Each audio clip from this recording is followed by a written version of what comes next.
Il y a 100 ans, en juillet 1910, débutait réellement l'exploitation de la ligne Port-Navalo-Surzur.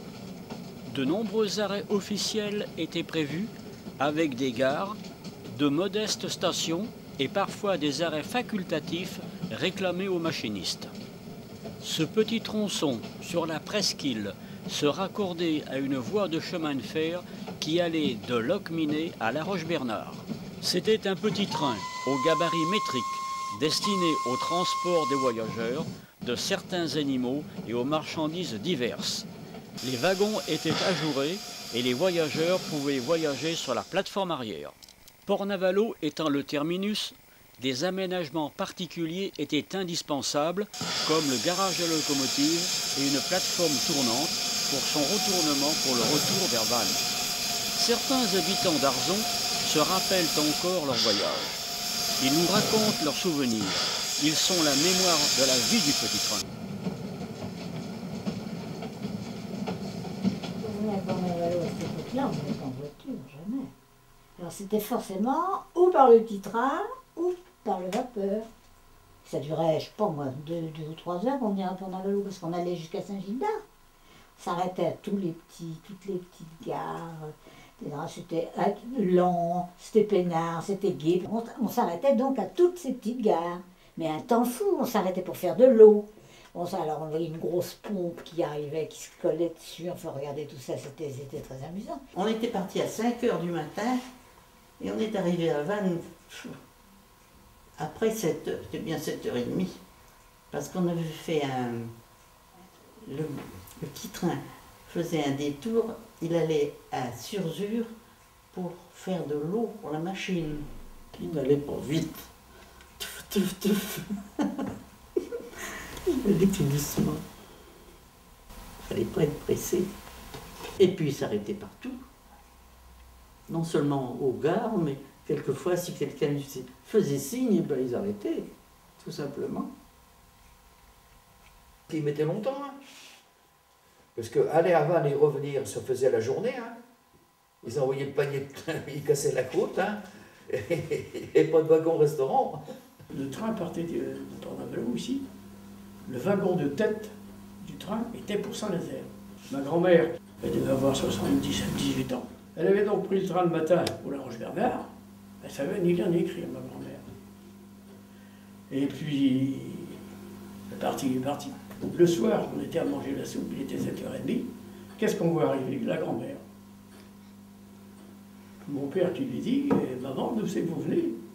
Il me dit, j'en sais de rien, je suis depuis ce matin dans le train, je suis revenu à Port-Navalo.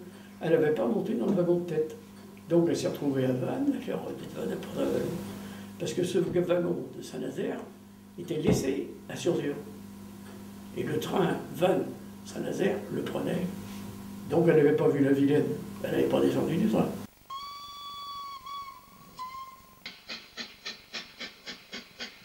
Mon père était ouvrier boulanger à Sardon et il faisait le courtier en pommes de terre. Alors le dimanche, il ne travaillait pas, il passait dans les fermes, voir la qualité des pommes de terre, le prix, et discuter avec le paysan. Et il faisait ses wagons de pommes de terre en gare de Arzon, Le Net, Saint-Gildas, Sardon. Alors c'était des wagons couverts de 10 tonnes, mais je me rappelle surtout venir avec lui qu'à la gare d'Arzon, voir charger des pommes de terre avec les charrettes des cultivateurs qui étaient là. Mais ça partait pour l'Angleterre. Mais il a fait pratiquement des trains entiers de pommes de terre. Surzur, c'était un point de chute d'abord pour les paysans d'ici, ou pour les gens qui avaient un cochon à l'écurie, ou alors quelques poules, lapins, quoi. Là, ils allaient à Surzur. On recevait la farine. Monsieur Bernard Lagadec recevait son charbon. Alors il faisait publier par Garde Champêtre qu'il y avait une distribution de charbon à la gare de Port-Navalo. Chacun disait ça pouvait chercher ses 25 ou 50 kilos qu'il avait le droit.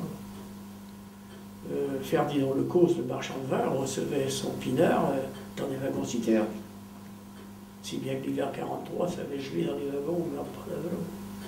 Le pinard, à ce moment-là, il devait faire 6 ou 7 degrés, hein. Il n'était pas tellement costaud.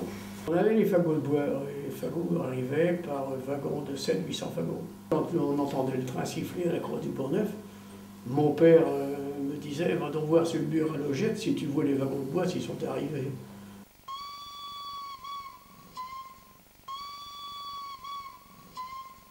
Je me souviens bien, à partir du moment où on arrivait à Port-Navalo, j'avais 10 ans ou à peu près. Bon, alors à ces âges-là, c'était la joie. On arrivait de Paris, on avait passé une nuit blanche dans les trains qui passaient par Nantes, etc., toute la nuit. Et on débarquait, donc on récupérait la malle. On allait dans le petit train qui partait sur Port-Navalo, quoi. On passait ici presque 3 mois de vacances. C'était le bonheur. C'était le paradis pour Navalo à cette époque-là. C'était vraiment le paradis. Toutes les familles repartaient presque en même temps parce qu'on rentrait pour la rentrée des classes. Le 4 octobre, la rentrée des classes. Après les grandes marées. Les derniers bains dans les vagues. Bon, et après, on partait, alors ils s'emportaient. Je me rappelle Madame Le Chevalier partant avec une brassée de plumeaux. Des grands plumeaux qu'elle avait dans son jardin, embarquant dans le train sur la balustrade avec ses poignées de plumeaux. Ça fait rire. Oui. Un jour, il y a eu un événement à Arzeau, avec le petit train. C'est qu'on a vu de la famille qui était arrivée à la boulangerie de Saint-Nazaire. Un cousin à ma mère avec sa femme et ses 2 enfants, qui étaient déjà des jeunes gens. Sans nous prévenir d'ailleurs. Mon père lui dit, qu'est-ce que tu fabriques, comment tu es venu? Oh, il me dit, tu peux venir. Il y a 5 trains en gare d'Arzeau, en gare de Port-Navalo. 5 trains qui étaient arrivés là avec tous les chantiers pavettes de construction de Saint-Nazaire qui étaient venus passer ici le dimanche à Port-Navalo.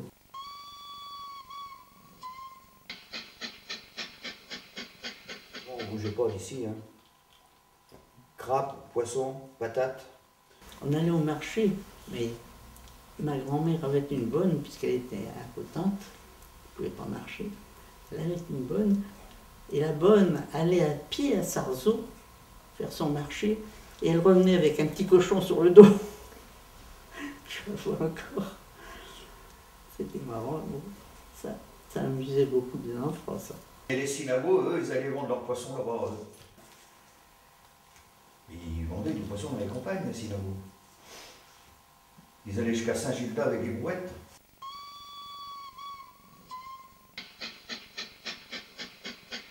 C'était le folklore, hein.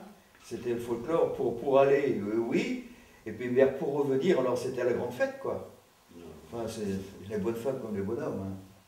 Hein. Souvent de fois, c'est les bêtes qu'ils achetaient sur le marché qui les ramenaient à la maison. Hein. Il y avait un jour une noce. Alors quand il y avait une noce à la gare, tout le monde descendait.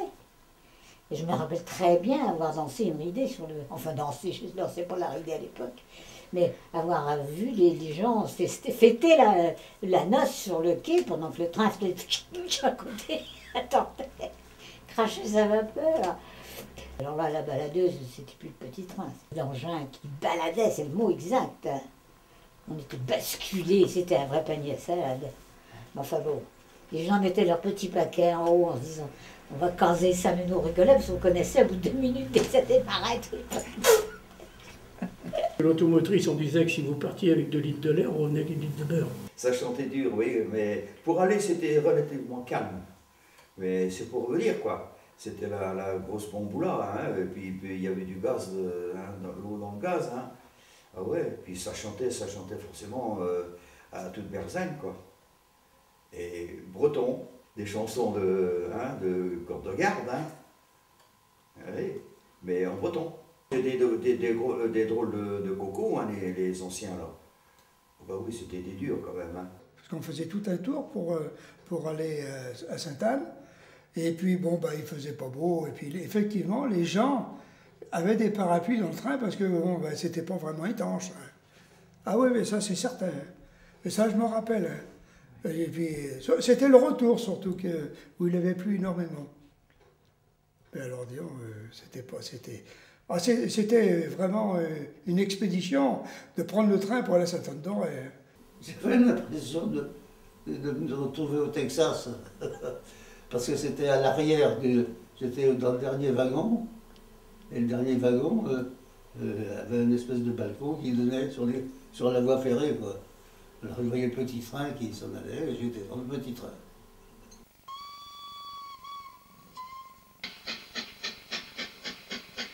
On mettait les cailloux sur les rails, quoi. hein, des petits galets, quoi. Pas comme les grands de la grande classe, qu'eux, ils mettaient carrément des rochers, eux. Des gros cailloux. Les mécanos, eux, alors, ils n'étaient pas trop avec les grands, hein, parce que ils descendaient carrément du train avec une trique, hein, avec un bâton. Hein. Ils mettaient les gros cailloux. Hein. Mais les gros cailloux, ils étaient à plusieurs pour porter un caillou. Hein. Ils descendaient de la machine pour retirer les cailloux. Leur intention, c'était de faire dérailler le train pour voir comment ça se faisait. Hein? La vacherie. C'était chronique. Hein. L'assassin. Côté de Surzur, un jour mes frères s'avaient accroché, on n'avait pas nettoyé suffisamment de chaque côté des trains et les feuilles venaient presque balayer les trains. Et mes frères tiraient sur les feuilles par les balustrades. C'était folklore, hein. Écolier au Gragnol, on faisait à l'époque le voyage 4 fois par jour à pied. Il n'était pas question que l'on vienne nous chercher en voiture à la maison. Nous étions équipés, au point de vue, on n'avait pas de basket, c'était souvent les culottes courtes. Donc le principe c'était d'entendre, il y avait à côté de chez Gilogette, il y avait une manche à eau qui alimentait la locomotive en eau. Il faut vous dire que ces machines, de la vapeur, il faut quand même un refroidissement autour, donc on entendait la locomotive siffler, qui venait à ce moment-là prendre de l'eau chez Gilogette, et c'était le signal, quand on avait fini de déjeuner, c'était le signal de se dire on va essayer de prendre un wagon pour aller sur la route du Gragnol. Alors j'ai pris plusieurs fois comme ça, on attendait que la locomotive reparte vers la gare, on suivait le long de la voie, on suivait la locomotive, arrivé là-bas, on essayait de monter sur la plateforme du dernier wagon, on essayait parce qu'on a quand même, on nous voyait arriver dans le bout de ce côté de chez Boris, on était quand même surveillés. Et le jeu après, c'était d'essayer de descendre avant d'arriver à la gare d'Arzon, au croisement du chemin du presbytère et du chemin qui remontait sur l'école du Gragnol. Mais comme je disais, on n'était pas équipé de basket, bien souvent c'était des galoches ou des sabots de bois, et alors le nombre de pieds tordus et de genoux couronnés, je ne vous dis pas, c'était quelque chose.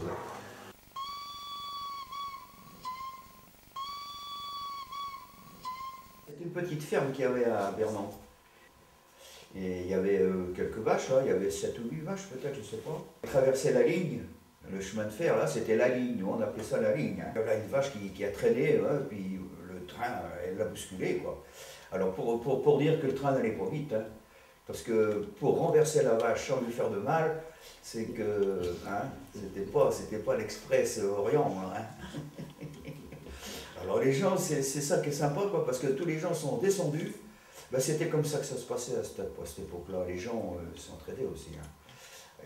Remettre la vache sur pied, et la vache est rentrée directement à l'écurie. Elle n'a pas demandé, elle n'a pas dit merci. Le petit train, il n'avait pas de vitre.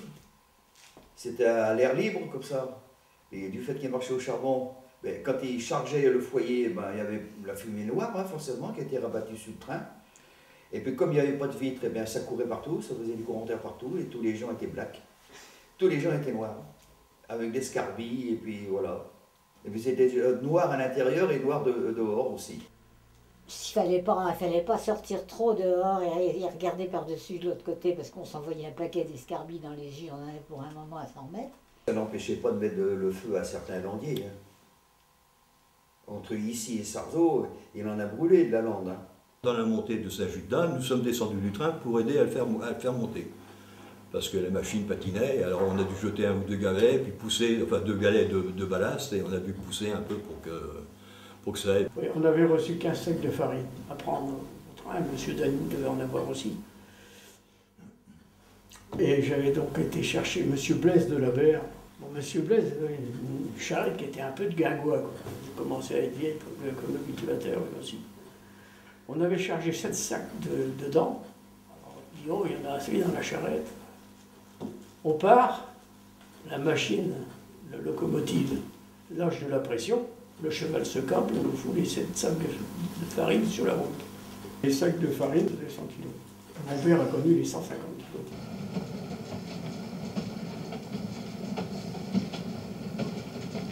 À départ sur Surzur, on s'était arrêté là, et il y avait dans le train un jeune homme qui était convoqué pour aller faire son service militaire. Il s'était trompé de train, il est descendu du train, et en descendant, je ne sais pas comment il a fait, enfin, il s'est tué. Il est mort, il n'a jamais pu aller faire son service militaire, le pauvre. Je suis rentré d'une ferme à Bernan, puis un bon matin, ma mère a tiré les vaches au pré, et puis moi je jouais avec elle, puis elle ne voulait pas, quoi. Alors je me suis endormi entre les rails. Puis le dernier wagon m'a accroché. J'ai été traîné à 250 mètres. Et puis le chauffeur du train, il a arrêté parce qu'on l'a prévenu qu'il y avait un derrière qui traînait derrière. Et puis il m'a amené à Bernon chez une voisine, puis la voisine m'a envoyé chez moi après. J'avais 4 ans, puis j'ai pris peur. Puis quand je parle trop vite maintenant, ben, qu'il faut le bégayer. Ben.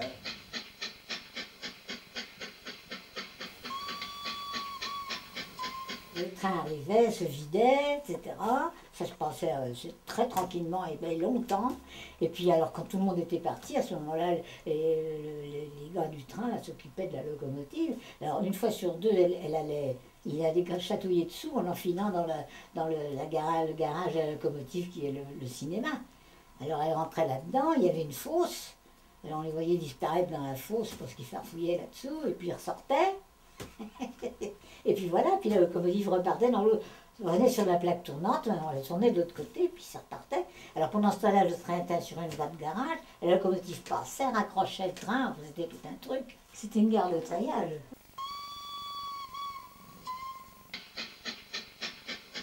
On allait asticoter Madame Taumur, qui était la dernière chefesse. Alors chaque fois qu'on remontait de la plage, on allait se peser dans la salle d'attente avec la grosse bascule où on prenait un poids. Alors elle apparaissait derrière son guichet, elle râlait, puis furieuse. Je me rappelle très bien, scéno comme ça. Je suis né dans la gare le 17 décembre 1937. Ah ouais, il n'y a pas de problème. Et là, je suis arzenais, bien sûr, j'étais à l'école Arzenais. Mes parents avaient un logement de fonction par la compagnie du Morbihan. Ma maman était chef de gare, c'est elle qui distribuait les billets pour la montée du train, et après, bien sûr, les cars. Et j'avais une maman qui n'était pas facile du tout, du tout. Et les gens d'Arzon et de Port-Navalo, je pense qu'ils doivent s'en rappeler, parce qu'elle n'avait pas sa langue dans la poche. Hein. Puis quand elle n'aimait pas quelqu'un, c'était direct. Hein. Ah oui, elle était... Ah oui, c'était comme ça. Hein. Et elle n'était pas aimée de tout le monde, bien sûr, mais ça c'est normal. Mais elle était quand même pas très facile, hein. Honnêtement, non. Ah ben elle était entière. Ah, très entière. Il ne fallait pas lui monter sur les pieds. Hein. Même pas avec les responsables de la compagnie. Hein. Moi j'ai vu des responsables de la compagnie descendre pour les comptes. C'était comme ça. Hein. Il fallait pas dire. De toute façon, ils avaient toujours tort. Ben, qu'est-ce que vous voulez, c'était son caractère. Mon père travaillait sur la voie ferrée, pour l'entretien de la voie ferrée de Port-Navalo à, disons, à Saint-Colombier avec les chefs d'équipe. Et il changeait les traverses sur les voies. Bon, il avait toute une équipe avec des gars de la presqu'île de Russe, de Saint-Cloud, de Sarzeau. Il est devenu chauffeur de car. Il a passé ses permis et est devenu chauffeur de car. Et disons, de 47 à 65, il a fait 20 Port-Navalo. Il était très aimé. Alors, il n'avait pas le même caractère que maman, hein, c'est sûr. Il était droit, il était quand même assez sévère, mais il était droit. Par contre, il était très aimable. Il y avait souvent Ficine. Ficine, c'était une Bretonne du pays, une pauvre fille, était gentille comme tout, mais un peu folle dingue, et qui avait une brouette. Mais c'était une brouette de lessive, c'est-à-dire une brouette avec un trou comme ça. Mais ça fait rien, elle venait chercher les bagages, on ne pouvait pas s'en servir, parce que les bagages étaient toujours trop grands. Et elle ne pouvait pas la soulever quand il y avait le bagage, alors ça rendait service. Elle allait au bateau aussi, elle faisait les deux.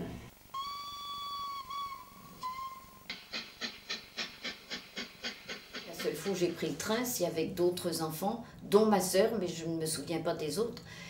Lorsque le train a fait son dernier voyage et qu'il s'est arrêté au rond-point dit de la Paix maintenant, et nous sommes montés dans le train et nous sommes allés jusqu'à la gare de Triage. Je crois que nous sommes rentrés dans le hangar, ce qui est le cinéma maintenant. Je me souviens quand même, il faisait tout noir et j'avais un petit peu peur. Je crois quand même qu'il nous a fait rentrer jusque dans son hangar. C'était son dernier voyage.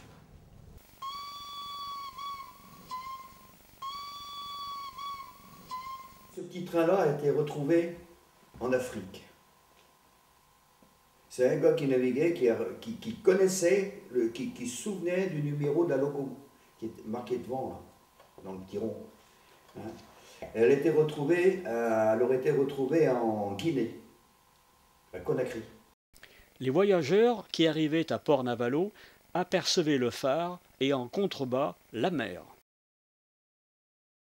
L'arrêt définitif du petit train de la presqu'île a été effectif en janvier 1948. Beaucoup regrettent sa disparition.